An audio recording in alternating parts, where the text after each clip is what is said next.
Hello students. இப்போ 11th accountancy படிக்கிற இந்த இங்கிலீஷ் மீடியம் ஸ்டூடெண்ட்ஸ்க்கு நான் ஒரு ஃபஸ்ட் சாப்டர் ஆரம்பிக்க போகிறேன். இத்தனை நாள் நீங்கள் 10th வந்து அக்கௌண்டன்சினா என்னென்னு தெரிஞ்சுட்டு இருக்க மாட்டீங்க. வெறும் மேத்ஸ் மட்டும் தான் உங்களுக்கு தெரியும். ஆனால் அக்கௌண்டன்சின்றது ஒரு புது சப்ஜெக்ட்.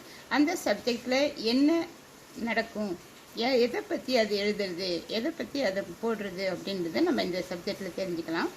இப்போ பாருங்கள், first accountancy chapter 1 introduction to accounting. அக்கௌண்டிங்னா அதுக்கு என்ன இன்ட்ரடக்ஷன் அப்படின்னு நம்ம ஃபஸ்ட்டு பார்க்க போகிறோம்.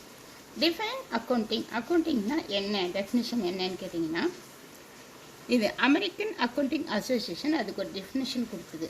அதாவது has defined accounting as process of identifying, measuring and communicating economic information to permit informed judgments and decisions by users of the information. Accounting அப்படின்னாக்கா சாதாரணமாக இந்த பணம் சம்மந்தப்பட்ட வரவு செலவுகளை எழுதுறது தான் இந்த அக்கௌண்டிங்னு சொல்லுவாங்க. அப்போ அது இது ஃபார்மாக என்ன எப்படி எழுதுறதுனாக்கா, ப்ராசஸ் ஆஃப் ஐடென்டிஃபையிங்னா அது என்ன இருக்குது, அது வந்து அந்த பணம் சம்மந்தப்பட்ட விஷயத்தை தேர்ந்தெடுக்கிறது, ஐடென்டிஃபை பண்ணுறது, அது தேர்ந்தெடுக்கிறது. மெஷரிங் அளவிடுறது. கம்யூனிகேட்டிங் அதாவது அதை பரப்புறது, மற்றவங்களுக்கு அதை பரப்புறது. Economic information to permit informed judgements and decisions by users of the information. அதாவது ஐடென்டிஃபை பண்ணி, மெஷர் பண்ணி, கம்யூனிகேட் பண்ணுறது. எது அப்படின்னாக்கா எக்கனாமிக் இன்ஃபர்மேஷன், அதாவது பணம் சம்பந்தப்பட்ட விஷயத்தை யாருக்கு அப்படின்னாக்கா to permit informed judgements and decisions by users of the information. இந்த இன்ஃபர்மேஷன்லாம் யாருக்கெல்லாம் பயன்படுதோ அவங்களுக்கு இதை கொடுத்து அவங்களுடைய ஜட்ஜ்மெண்ட்டை பர்மிட் பண்ணிடும். அந்த அக்கௌண்ட்ஸ் வந்து க்ளோஸ் பண்ணுவாங்க இல்லையா, போட்டு முடிக்க அந்த ஜட்ஜ்மெண்ட், அந்த இறுதி தீர்ப்புன்னு சொல்லுவாங்க. தீர்ப்புன்றது இங்கே கணக்கியல் சம்மந்தப்பட்ட விஷயத்தெல்லாம் எழுதி அதை வந்து வெளியிடுவாங்க. Decisions by the users of the information, அதை யார் பயன்படுத்துகிறாங்களோ அவங்களுடைய டெசிஷன்லாம் இங்கே பர்மிட் பண்ணுறாங்க. என்ன அவங்க சொல்கிறாங்க அப்படின்னு தெரிஞ்சுக்கிறதுக்காக இந்த விஷயங்கள்லாம் அவங்களுக்கு கொடுக்குறாங்க. அதுதான் அந்த அக்கௌண்டிங் அப்படின்னு இந்த அமெரிக்கன் அக்கௌண்டிங் அசோசியேஷன் சொல்லுது. சரி, 2 functions of accounting. Functions of accounting என்ன அப்படின்னு கேட்டிங்கனாக்கா, மெஷர்மெண்ட் அளவிடுறது. எதை அளவிடுறாங்கன்னா, the main function of accounting is to keep systematic record of the business transaction. சிஸ்டமேட்டிக்காக வரணும். அதாவது ஆரம்பத்தில் எது நடந்தோ அது ஆரம்பம், நடுவில் நடந்தது நடுவு, அந்த வரிசையின் படி. அதாவது ஃபஸ்ட்டு நடந்தது ஃபஸ்ட்டு, செகண்ட் நடந்தது செகண்டு, அது மாதிரி systematic record of the business transaction அப்படின்னு கேட்டிங்கனாக்கா ஒரு நடவடிக்கைன்னு சொல்லுவாங்க. நடவடிக்கை அப்படின்னாக்கா அங்கே நடந்தது, அதாவது வாங்குறது, விற்கிறது, பணம் பெற்றுக்கொள்வது, பணம் செலவு பண்ணுறது, இந்த மாதிரி எத்தனையோ விஷயங்கள் நடக்கும் இந்த பிஸ்னஸில். அதுதான் டிரான்சாக்ஷன் சொல்லுவாங்க. ஒவ்வொரு டிரான்சாக்ஷனுக்கும் அது நடவடிக்கைன்னு தமிழில் சொல்லுவாங்க. ஒவ்வொரு நடவடிக்கையும் நாம் என்ன பண்ணுவோம்னா post them to the ledger. லெட்ஜர்னால் 2 பக்கமும் இருக்கும். இது credit side, right side, left side, debit side. இது வந்து கணக்கு போட உங்களுக்கு புரியும் என்னன்னுட்டு. இதனால் இந்த transaction post them to this ledger and ultimately to prepare the final accounts. அதாவது ஃபைனல் அக்கௌண்ட்ஸ்ன்றது என்னன்னு கேட்டிங்கன்னா, இதெல்லாம் உங்களுக்கு புதுசாக தான் தெரியும். ஆனால் அது போட கணக்கு போட இதெல்லாம் ஒருமே இல்லை அப்படின்ற அளவுக்கு உங்களுக்கு புரிஞ்சு போயிடும். அதாவது post them to the ledger எது அப்படின்னாக்கா இந்த பிஸ்னஸ் டிரான்சாக்ஷன்ஸ், இந்த வாணிக நடவடிக்கைகள், அதாவது இந்த வாணிகத்தில் நடக்கிற எல்லா செய்கையும், ஒவ்வொரு செய்கையும், வாங்கிறது, விற்கிறது, பணம் கொடுக்கறது, பணம் பெற்றுக்கொள்வது, இந்த மாதிரி எல்லாமே ஒவ்வொரு நடவடிக்கை, ஒவ்வொரு செயலின்னு சொல்லுவாங்க. அதை தான் டிரான்சாக்ஷன் சொல்கிறோம். ஒவ்வொரு செயலையும் போஸ்ட் பண்ணுவாங்க. வாங்கினதுக்கு என்ன, விற்றதுக்கு என்ன, செலவு பண்ணதுக்கு என்ன, கூலி பெற்றுக்கொண்டதுக்கு என்ன, வாடகை கொடுத்ததுக்கு என்ன, இந்த மாதிரி ஒவ்வொரு நடவடிக்கையும் அவங்க போஸ்ட் பண்ணுவாங்க. போஸ்ட் பண்ணுறதுன்னு போஸ்ட் ஆஃபீஸில் போய் போஸ்ட் பண்ணுறது இல்லை. இங்கே நம்ம வந்து ஒரு கிரெடிட் ஒரு டெபிட்னுட்டு நம்ம வந்து லெட்ஜரு அந்த டிரான்சாக்ஷனை நம்ம வந்து போடுவோம். ஜர்னல் என்ட்ரின்னு சொல்லுவாங்க. இது போஸ்ட் தான் டு தி லெட்ஜர். இந்த ஜர்னல் என்ட்ரிஸ் எடுத்து லெட்ஜரில் போடுவாங்க. லெட்ஜர்ன்றது ரெண்டு பக்கம் இருக்கும், ஒரு கிரெடிட் சைடு ஒரு டெபிட் சைடு. அது வரும்போது நான் உங்களுக்கு போட்டு காட்டுறேன். அதனால் அது ஒன்றும் பெரிய விஷயம் இல்லை, தெரிஞ்சுக்குவீங்க. And ultimately to prepare the final accounts. அதை வச்சுக்கிட்டு அதுக்கு பின்னாடி நம்ம ஃபைனல் அக்கௌண்ட்ஸ் தயார் பண்ணுவோம். ஃபைனல் அக்கௌண்ட்ஸ்ன்றது trading, profit and loss account and balance ஷீட்னு சொல்லுவாங்க. இந்த ஃபைனல் அக்கௌண்ட்ஸ் ப்ரிப்பேர் பண்ணுறதுக்கு போஸ்ட் பண்ணி லெட்ஜரில் நாம் அது காட்டுவோம். அவ்வளோதான். அதனால main functions of accounting is to keep systematic record of the business transaction. அதாவது ஒரு வரையறையோட, ஒரு சிஸ்டமேட்டிக்காக ஒரு வரையறையோட ரெக்கார்ட் பண்ணுறது. Post them to the லெட்ஜரில் post பண்ணுறது. Ultimately to prepare the final accounts. Final accounts தயார் பண்ணுறதுக்கு நம்ம இது தயார் பண்ணுறோம், அதாவது போஸ்ட் பண்ணுறோம். இது வந்து நம்ம நடவடிக்கைகளை என்ட்ரு பண்ணுறோம். இது அடுத்தது, it also shows current financial position of the business enterprises. அதாவது கரண்ட்னா நடந்துகிட்டு இருக்கிற இந்த பிஸ்னஸில் financial position of the business enterprises அப்படின்னாக்கா ஒருத்தர் பணக்காரரா ஏழையா அப்படின்னு எப்படி தெரிஞ்சுக்கிறோம்? அவங்களுடைய நடையுடை பாவனை, அவங்க போட்டுக்கிற நகை நட்டு, அவங்க கட்டிக்கிற சேலை, அவங்க போட்டுக்கிற பேண்ட்டு ஷர்ட்டு, இதெல்லாம் பார்த்தோன்னா வசதியானவங்க அப்படின்னு நம்ம தெரிஞ்சுக்கிறோம் இல்லையா? அந்த மாதிரி அவங்களுடைய ஃபினான்ஷியல் பொசிஷனை தெரிஞ்சுக்கிறதுக்கு இந்த அக்கௌண்டிங் வந்து யூஸ் ஆகுது. இட் ஆல்சோ ஷோஸ் கரண்ட்னது பாஸ்ட் இல்லை, ஃபியூச்சரும் இல்லை, ப்ரெசண்ட்டு. இப்போ அவங்களுடைய ஃபினான்ஷியல் பொசிஷன் எப்படி இருக்குது, அந்த பிஸ்னஸ்னுடைய ஃபினான்ஷியல் பொசிஷன்னா நல்ல பெரிய அளவு இருக்கா, கம்மியாக அளவு இருக்கா, அவங்களுடைய சொத்து பொறுப்பு அசெட் லைபிலிட்டிஸ் இதெல்லாம் அதிகமாக இருக்குதா கம்மியாக இருக்குதா அப்படின்னு தெரிஞ்சுக்கிட்டு நாம் அவங்களுடைய ஃபினான்ஷியல் பொசிஷன் என்ன அப்படின்னு தெரிஞ்சுக்கலாம். இட் ஆல்சோ ஷோஸ்னா காட்டுது எது, current financial position of the business enterprises. அந்த financial position of the business enterprises இது காட்டுது. சரி, அடுத்தது கம்பேரிசனாக ஒப்பிடுறது, கம்பேர் பண்ணுறது. யாருக்கு கம்பேர் பண்ணுறாங்க அப்படின்னாக்கா, accounting helps to compare the actual performance with the planned performance. அதாவது ஆக்சுவல் பர்ஃபார்மன்ஸ்னா ஆக்சுவலாக அவங்களுக்கு கிடைச்ச லாபம் அல்லது நட்டம். பிளான்டு எவ்வளோ அவங்க பிளான் பண்ணியிருக்கிறாங்க. உதாரணமாக நீங்கள் ஹையர் செகண்டரியில் நான் ஒரு 70 மார்க்ஸ் வாங்கணும் அப்படின்னு பிளான் பண்ணியிருக்கிறேன்னு வச்சுக்கோங்க. ஆனால் நீ எவ்வளோ வாங்கியிருக்கிறீங்க? ஒரு 75க்கு மேலே கூட வாங்கலாம், அல்லது 78 ரீச் பண்ணாமல் ஒரு 65 கூட வாங்கலாம். அந்த மாதிரி எவ்வளோ ஆக்சுவலாக வாங்கியிருக்கிறாங்க, எவ்வளோ அவங்க பிளான் பண்ணாங்க அப்படின்ட்டு கம்பேர் பண்ணலாம். அந்த மாதிரி accounting help to compare the actual performance. உண்மையிலேயே நமக்கு கிடைச்ச பர்ஃபார்மன்ஸ்ன்றது லாபம் தான். இந்த ப்ராஃபிட் எவ்வளோ கிடச்சிருக்குது வித் தி பிளான்டு பர்ஃபார்மன்ஸ். நம்ம எவ்வளோ பிளான் பண்ணியிருக்கிறோம், அதோட இப்போ எவ்வளோ நம்ம வாங்கியிருக்கிறோம் அப்படின்னு கம்பேர் பண்ணலாம். It also possible to compare with the accounting policies. அதாவது அக்கௌண்டிங் ப்ரொசீஜர்ஸ் எப்படி அது பாசிபிளாக இருக்குது கம்பேர் பண்ணிக்கலாம். அதாவது அக்கௌண்டிங் ப்ரொசீஜர் படி நம்ம அது நடத்தியிருக்கிறோமா இல்லையா அப்படின்னு கம்பேர் கூட பண்ணி போகலாம். அதாவது கம்பேரிசன்றது accounting helps the compare the actual performance with the planned performance. It also possible to compare with the accounting policies. Accounting policy ஓட கம்பேர் பண்ணது கூட சாத்தியம் தான். அடுத்தது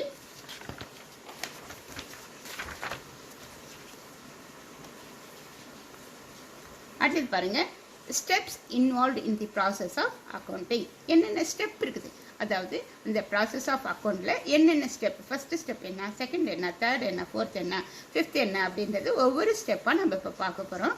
steps involved in the process of accounting. அக்கௌண்டிங்கில் என்னென்ன ஸ்டெப்ஸ் அப்படின்னாக்கா, first step identifying the transactions and journalising. அதாவது ஐடென்டிஃபையிங் என்ன நடந்திருக்கிறது, கொடுத்துருக்குறானா, வாங்கியிருக்கிறானா, பெற்றிருக்கிறானா அல்லது செலவு பண்ணியிருக்கிறோன்னா, இது வரவா இது செலவா அப்படின்றதுனா என்ன நடந்திருக்கிறதுன்னு ஐடென்டிஃபை பண்ண தெரிஞ்சுக்கிறது. தி டிரான்சாக்ஷன்ஸ் அண்டு ஜேர்னலைசிங். டிரான்சாக்ஷன்னா அந்த நடவடிக்கை என்ன நடந்திருக்கிறதுன்னு தெரிஞ்சுக்கிட்டு, அண்டு ஜேர்னலைசிங். ஜேர்னல் என்ட்ரி அப்படின்னாக்கா 2 வரும், ஒரு டெபிட் ஒரு கிரெடிட் வரும். நான் போடும்போது அது போட்டு காட்டுறேன். அது ஜேர்னல் என்ட்ரியில் அது போடுறது. சரி, நெக்ஸ்ட்டு போஸ்டிங் அண்ட் பேலன்சிங். இந்த ஜேர்னல் என்ட்ரியிலிருந்து லெட்ஜருக்கு போஸ்ட் பண்ணணும். அதுவும் கணக்கு வரும்போது நான் போட்டு காட்டினா உங்களுக்கு புரியும். போஸ்டிங் அண்ட் பேலன்ஸ், அது பேலன்ஸ் பண்ணுறது. அது 2 அக்கௌண்ட் இருக்கும், 2 பக்கம் பேலன்ஸ் பண்ணி ஒரு ஆன்சர் கண்டுபிடிப்பாங்க. அதை தான் பேலன்சிங்னு சொல்கிறோம். அடுத்தது ப்ரிப்ரேஷன் ஆஃப் ட்ரையல் பேலன்ஸ். அது வரவெல்லாம் ஒரு பக்கம் போடுவாங்க, செலவெல்லாம் ஒரு பக்கம் போடுவாங்க. 2 ஈக்குவல் ஆகணும், ஆனால் தான் அது கரெக்டுன்னு அர்த்தம். இதை தான் ட்ரையல் பேலன்ஸ்னு சொல்கிறோம். Preparation of trial balance. அடுத்தது ட்ரையல் பேலன்ஸ் வந்து தயார் பண்ணுறது. ட்ரையல் பேலன்ஸ் வந்து டேலி ஆகலைனாக்கா மேற்கொண்டு நம்ம அக்கௌண்ட்டு ட்ரேடிங் அக்கௌண்ட்டோ அதாவது ஃபைனல் அக்கௌண்ட்ஸை தயார் பண்ண முடியாது. அதனால் இது வாலண்ட்ரி டேலி பண்ணிட்டு தான் நம்ம வந்து அது ஃபைனல் அக்கௌண்ட்ஸை தயார் பண்ணணும். அதனால் நெக்ஸ்ட் ஸ்டெப் வந்து third step preparation of trial balance. Next preparation of trading account. Direct expenses and இன்கம்மை நம்ம இந்த ட்ரேடிங் அக்கௌண்ட்டில் போடுவோம். அது ட்ரேடிங் அக்கௌண்ட்டுன்னு சொல்கிறோம். அந்த ட்ரேடிங் அக்கௌண்ட் ப்ரிப்பேர் பண்ணுறது. அடுத்தது preparation of profit and loss account. அது வந்து ப்ராஃபிட் வந்திருக்குதா, நெட் ப்ராஃபிட்டா நெட் லாஸா அப்படின்னு கண்டுபிடிக்கிறது ப்ராஃபிட் அண்ட் லாஸ் அக்கௌண்ட்டில் அது ப்ரிப்பேர் பண்ணுறோம். அடுத்தது ப்ரிப்பரேஷன் ஆஃப் பேலன்ஸ் ஷீட். அந்த பிஸ்னஸ் கன்சர்னுடைய அசட்லாம் எவ்வளோ இருக்குது, சொத்தெல்லாம் எவ்வளோ இருக்குது, லைபிலிட்டினா கடன் பொறுப்பு, இது எவ்வளோ அவங்க செலுத்தணும், மற்றவங்களுக்கு என்னென்ன அது கடன் வாங்கியிருக்கிறாங்க, என்னென்ன செலுத்தணும், திருப்பி செலுத்த வேண்டிய பொறுப்புன்னு சொல்லுவாங்க. அதுதான் லைபிலிட்டிஸ் சொல்லுவாங்க. அசட்டு ரைட் சைட்லேயும் லைபிலிட்டிஸ் லெஃப்ட் சைட்லேயும் வரும். அது ரெண்டுமே டேலி ஆகும். டேலி ஆனால் தான் உங்களுடைய கணக்கு கரெக்டுன்னு அர்த்தம். இதை 3 தான் ஃபைனல் அக்கௌண்ட்ஸ்ன்னு சொல்கிறோம். அதாவது ஐடென்டிஃபையிங் தி டிரான்சாக்ஷன் ஸ்டெப்ஸில் first step identifying the transactions and journalising. Second posting and balancing. Preparation of trial balance, preparation of trading account, preparation of profit and loss account, preparation of balance sheet. இதுதான் steps involved in the process of accounting. அடுத்தது parties interested in accounting information. அக்கௌண்ட்ஸில் சம்மந்தப்பட்ட இந்த பார்ட்டிஸ்னால் யார் யார் அப்படின்னு கேட்குறாங்க. There are several persons who need the accounting information for various purposes. நிறைய பேர் இருக்கிறாங்க இந்த அக்கௌண்டிங் இன்ஃபர்மேஷன் வாங்கிக்கிறதுக்காகவும் பயன்படுத்துறதுக்காகவும் நிறைய பேர் இருக்கிறாங்க. அவங்களில் 2 மெயின் ஹெட்டிங்கில் சொல்லலாம். Internal users, external users. அதாவது அந்த பிஸ்னஸ் ஃபார்முக்கு உள்ளாரையே யூஸ் பண்ணுறவங்க, பிஸ்னஸ் ஃபார்முக்கு வெளியே யூஸ் பண்ணுறவங்க. அவங்க உள்ளே இருக்கிறவங்க இன்டர்னல், வெளியே இருக்கிறவங்க எக்ஸ்டர்னல்னு சொல்கிறாங்க. இன்டர்னல் யார் யார், உள்ளே இருக்கிறவங்க யார் யாருன்னா ஓனர்ஸ், மேனேஜ்மெண்ட், எம்ப்ளாயீஸ். அது யார் அது அந்த இதை தயார் பண்ணாங்களோ, அதாவது உருவாக்குனாங்களோ, அந்த பிஸ்னஸை யார் வந்து ஆரம்பிக்கிறாங்களோ அவங்க ஓனர். உங்களுக்கும் தெரியும் மேனேஜ்மெண்ட், அதாவது அவங்க வந்து மற்றவங்க கையில் அது ஒப்படைச்சிருவாங்க. இதை மேனேஜ் பண்ணி சரியான லாப நட்டத்தை நீ கண்டுபிடிக்கணும் அப்படின்ட்டு. அதனால் மேனேஜ்மெண்ட்டு அங்கே இருக்கும், மேனேஜ் பண்ணும். அது வந்து ஹார்ட் ஒர்க் பண்ணி லாபம் கொண்டு வரதுக்கு ட்ரை பண்ணும். எம்ப்ளாயிஸ் ஆக்சுவலாக ஒர்க் பண்ணுறவங்க அங்கே எம்ப்ளாயிஸ் தான். அவங்க தான் எங்களுடைய ப்ராஃபிட் அண்ட் லாஸை டிட்டர்மின் பண்ணுறவங்க. அதனால் இந்த 3 பேரும் உள்ளே இருக்கிறவங்க ஓனர்ஸ், மேனேஜ்மெண்ட், எம்ப்ளாயிஸு. இந்த 3 பேருக்கும் இந்த அதாவது அக்கௌண்டிங் இன்ஃபர்மேஷன் தேவைப்படுது. அடுத்தது எக்ஸ்டர்னல் யூசர்ஸ். வெளியில் இருக்கிறவங்க யார் யார் இதை பயன்படுத்துகிறாங்க அப்படின்னாக்கா creditors and financial institutions. Creditors அப்படின்னாக்கா இந்த ஃபார்முக்கு கடன் கொடுக்குறவங்க, அவங்க தான் கிரெடிட்டர்ஸ். ஃபினான்ஷியல் இன்ஸ்டிடியூஷன் அதாவது நிதி நிறுவனம்னு சொல்லுவாங்க. கடன் கொடுக்கறதுக்காகவே உருவாக்குவாங்க அந்த இன்ஸ்டிடியூஷனை. அது ஃபினான்ஸ் கொடுக்குறது. ஃபினான்ஸ்னால் பணம் கொடுக்குறவங்க இன்ஸ்டிடியூஷன், அதை கடனாக தருவாங்க. கிரெடிட்டர்ஸும் ஃபினான்ஷியல் இன்ஸ்டிடியூஷனும் எக்ஸ்டர்னல் யூசர்ஸில் ஃபஸ்ட்டு நபர். ரெண்டாவது இன்வெஸ்டர்ஸ், அதாவது யாரோ ஒரு தேர்ட் பர்சன் வந்து இங்கே இன்வெஸ்ட் பண்ணலாம், பணம் கொடுக்கலாம், கேபிட்டல் கடனாக கொடுக்கலாம். அவங்க இன்வெஸ்ட் பண்ணுவாங்க, ஷேர் ஹோல்டராக கூட இருக்கலாம், அல்லது வேறு கடன் கொடுக்குறவங்களாம் இருக்கலாம். அவங்க இன்வெஸ்ட் பண்ணுவாங்க. இன்வெஸ்ட் பண்ணாங்க முதலீடு செய்கிறதுன்னு அர்த்தம். அந்த நபர்கள். கஸ்டமர்ஸ், இதில் பொருட்கள் வாங்குறவங்க. அடுத்தது ஜென்ரல் பப்ளிக், அதாவது பொதுமக்களும் இதனுடைய என்ன எப்படி இருக்குது, இதனுடைய நிதி நிலவரம் எப்படி இருக்குது அப்படின்னு தெரிஞ்சுக்கிட்டு மேற்கொண்டு கடன் கொடுக்கறதுக்காக கூட ஆசைப்படலாம். ஜென்ரல் பப்ளிக்காக ஜென்ரலாக இருக்கிற அந்த பப்ளிக் வந்து இதில் ஆசைப்படலாம், கேட்கலாம். Tax authorities and regulatory bodies. Tax authority அதாவது இன்கம் டேக்ஸு, சேல்ஸ் டேக்ஸ் இதெல்லாம் போடுறவங்க தான் டேக்ஸ் அத்தாரிட்டின்னு சொல்லுவாங்க. இதில் எவ்வளோ இன்கம் வருது, எவ்வளோ ப்ராஃபிட் வந்துருக்குதா இல்லையா அப்படின்னு தெரிஞ்சுக்கிட்டு அதுக்கேற்ற மாதிரி டேக்ஸ் போடுவாங்க. இன்கம் டேக்ஸு, சேல்ஸ் டேக்ஸ்லாம் போடுவாங்க. அவங்களுக்கு இது பயன்படுது. கவர்மெண்ட்டு இந்த ஃபார்ம் வச்சுருக்கிறதுனால அந்த கவர்மெண்ட் வந்து தலையிடலாம், என்ன ஏது அப்படின்னு விசாரித்து அந்த ப்ராடக்ட் சரியான ப்ராடக்டா, அது லீகல் பிஸ்னஸா அப்படின்றது கூட அவங்க செக் பண்ணிக்கலாம். அதனால் கவர்மெண்ட்டுக்கும் இது தேவைப்படுது. ரிசர்ச்சர்ஸ்னால் ஆராய்ச்சி செய்கிறவங்க, மேற்கொண்டு அதை டெவலப் பண்ணுறதுக்காக ஆராய்ச்சி கூட பண்ணலாம். அவங்க ப்ராடக்ட் ஆராய்ச்சி பண்ணலாம். அந்த மாதிரி ரிசர்ச் பண்ணுறவங்க கூட எக்ஸ்டர்னல் யூசர்ஸ் தான் சொல்கிறாங்க. அதாவது creditors and financial institutions, investors, customers, general public, tax authorities and regulatory bodies, government and researchers. இவங்கெல்லாம் external users, இவங்க வந்து internal users. Next, basis of recording accounting information. என்ன பேஸ் அக்கௌண்டிங் இன்ஃபர்மேஷனை ரெக்கார்ட் பண்ணுறதுக்கு என்ன பேஸ், எந்த பேஸில் இவங்க ரெக்கார்ட் பண்ணுறாங்க அப்படின்னாக்கா, there are 3 bases of accounting in common usage, namely cash basis, அதாவது பணம் சம்மந்தப்பட்டு அவங்க ரெக்கார்ட் பண்ணிக்கிறது. ரெண்டாவது மெர்கன்டைல் ஆர் அக்ரூவல் பேசிஸ், அதாவது வாணிக சம்பந்தப்பட்டது, பொருட்கள் வாங்குறது விற்கிறதெல்லாம் வாணிக சம்மந்தப்பட்டது, அதை வந்து அவங்க ரெக்கார்ட் பண்ணிக்கிறது. மிக்சடு கேஷ் ப்ளஸ் வாணிகம், ஹைப்ரிட்னு சொல்கிறது. இந்த mixed or hybrid basis, cash plus mercantile தான் ஹைப்ரிட், மிக்சட்னு சொல்லுவாங்க.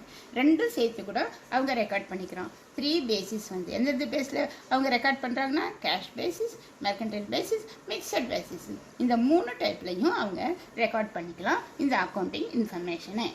Okay, next meaning of accounting. அக்கௌண்டிங்னா மீனிங் என்ன அப்படின்னா பாருங்கள். Accounting is the systematic process of identifying, measuring, recording, classifying,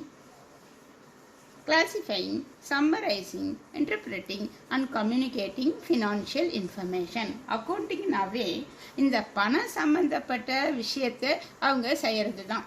அதில் என்ன செய்கிறாங்கன்னா பாருங்கள், சிஸ்டமேட்டிக் ப்ராசஸ் ஆஃப் ஐடென்டிஃபையிங், அதாவது தெரிஞ்சுக்கிறது, அதாவது குறிப்பிட்டு தெரிஞ்சுக்கிட்டு ஐடென்டிஃபை பண்ணுறது, அந்த தெரிஞ்சுக்கிறது.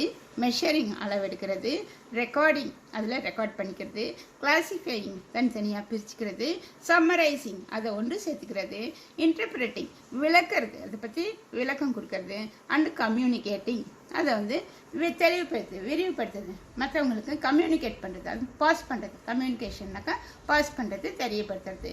எது? Financial information. Accounting is systematic process of identifying, measuring, recording, classifying, summarizing, interpreting and communicating financial information. சரி, accounting gives the information on the sources available. அதாவது அக்கௌண்டிங் என்ன பண்ணுது அப்படின்னாக்கா, தி ரிசோர்ஸஸ் அவைலபிள். என்ன ரிசோர்ஸ்னால் வளங்கள்னு சொல்லுவாங்க, அதாவது பணம், பொருட்கள் இதெல்லாம் சேர்ந்து தான் ரிசோர்ஸஸ்ன்னு சொல்கிறது. அது என்ன சொல்லுதுன்னா, information on the resources available. எவ்வளோ ரிசோர்ஸ், எவ்வளோ பணம், எவ்வளோ வளங்கள் அங்கே அவைலபிளாக இருக்குது, கிடைக்குது. ரெண்டாவது, how the available resources have been employed, அதை எப்படி பயன்படுத்துறது, அதாவது பயன்பாட்டுக்கு கொண்டு வர்றது. பணம் இருக்குன்னா வெறும் பணம் வச்சுட்டு இருந்தால் மட்டும் அவங்களுக்கு வந்து லாபம் வந்துடாது, அதை வந்து இன்வெஸ்ட் பண்ணணும். அதை பிஸ்னஸில் இன்வெஸ்ட் பண்ணி அதை பிஸ்னஸ் பண்ணால் தான், பண்ணுறது தான் எம்ப்ளாய்டுன்னு சொல்லணும். Available resources have been employed, அதை பயன்படுத்துறது. Results achieved by the use, அதாவது அதனால் வர்ற முடிவு. ரிசல்ட்ஸ்ன்றது ஒரு பாஸாக ஃபெயில்ன்ற மாதிரி, அதாவது லாபமாக நஷ்டமான்ற மாதிரி. அந்த results achieved by the users, results achieved by the use, அந்த யூஸ் பண்ணுறதுனால கிடைத்த ரிசல்ட் என்ன, முடிவு என்ன, அது எவ்வளோ அவங்க அச்சீவ் பண்ணியிருக்கிறாங்க, எவ்வளோ முடிவு அவங்க பெற்றிருக்கிறாங்க, என்ன ரிசல்ட் அவங்க பெற்றிருக்கிறாங்கன்றது. The resources available. Accounting gives the information on the resources available, எவ்வளவு வளங்கள் கிடைக்கிறது. How available resources have been employed, அதை எப்படி அவங்க பயன்படுத்துகிறாங்க, பயன்படுத்தி அவங்களுக்கு கிடைத்த நன்மை என்ன அப்படின்றது தான் பை தர் யூஸ். அதை யூஸ் பண்ணுறதுனால அவங்களுக்கு கிடைச்சது நன்மை, எவ்வளோ அச்சீவ் பண்ணியிருக்காங்க, எவ்வளோ சாதிச்சிருக்கிறாங்க அப்படின்னு அர்த்தம். அடுத்தது, the profit earned or loss incurred during the accounting period, value and nature of asset, liabilities and capital can be ascertained from the information recorded in accounts. இதில் இந்த இன்ஃபர்மேஷன் ரெக்கார்ட் பண்ணுறதுனால அவங்களுக்கு என்ன கிடைக்குது அப்படின்னாக்கா, அக்கௌண்ட்ஸ் எல்லாம் நீங்கள் பதிவு பண்ணிட்டாங்க. ப்ராஃபிட் ஏர்ன், எவ்வளோ லாபம் சம்பாதிச்சிருக்கிறாங்க. ஆர் லாஸ் இன்கர்ட், ஏதாவது நஷ்டம் அடைஞ்சிட்டாங்களா. டியூரிங் தி அக்கௌண்டிங் பீரியட், அந்த அக்கௌண்டிங் பீரியடில் ஒரு வருஷம் அப்படின்னாக்கா அந்த ஒரு வருஷத்தில் எவ்வளோ லாபம் சம்பாதிச்சாங்க, எவ்வளோ நஷ்டம் ஏதாவது அடைஞ்சாங்களா அது. அடுத்தது, value and nature of asset and liabilities. அசட்னாக்கா அந்த நிறுவனத்தினுடைய சொத்துக்கள். அந்த சொத்துலாம் என்னன்னு கேட்டிங்கன்னா, கேபிட்டல், பேங்க்கில் இருக்கிற பணம், பேங்க்கில் இருக்கிற cash at bank, cash at hand, கையில் இருக்கிற காசு, பேங்க்கில் இருக்கிற காசு, மெஷினரி, க்ளோசிங். ஸ்டாக் இருக்கிறது, ஸ்டாக்கு டெக்டார்ஸ்ன்னு சொல்லுவாங்க. கடன் வந்து நமக்கு கொடுக்க வேண்டியவங்க, அந்த மாதிரி ஆளுங்க. மோட்டார், கார், பில்டிங் இதெல்லாம் வந்து சொத்துக்கள், சொத்து தான் அசட்டுன்னு சொல்லுவாங்க. அசட் எல்லாம் பேலன்ஸ் ஷீட்டில் ரைட் சைட்லையும்.